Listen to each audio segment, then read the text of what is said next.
Le char Panther, c'est un bon exemple du mythe des super armes de guerre nazies, parce qu'il est parfois considéré comme le meilleur char de la Seconde Guerre mondiale. Pourtant, quand on voit la façon dont il a été conçu, mal, ce qui a été la source de gros problèmes qu'il va toujours traîner, on peut en douter.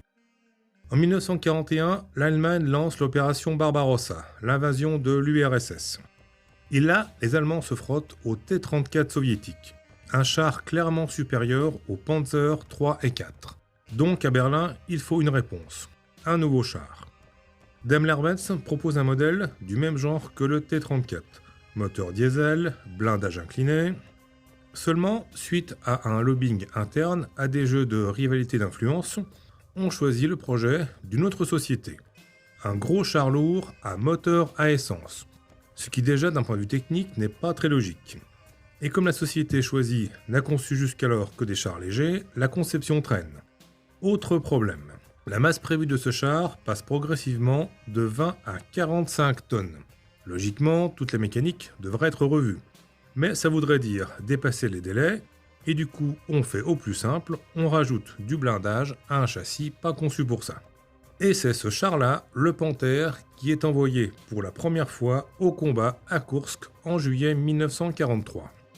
Et là, entre les chenilles qui lâchent, les transmissions qui cassent, les moteurs qui prennent feu, sur les 200 Panthers engagés, près des 3/4 tombent en panne. Pour un baptême du feu, c'est pas très glorieux.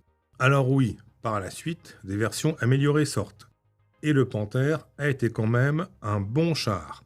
Blindage épais, canon de 75 mm, un engin très puissant, surtout en défense.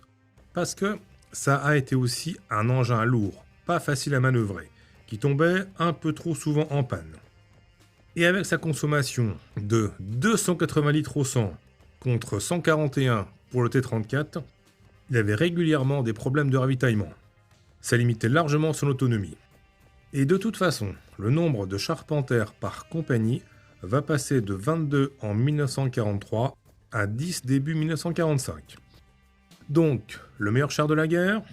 Au niveau technique, peut-être. Mais adapté à une guerre industrielle de masse? Pas vraiment.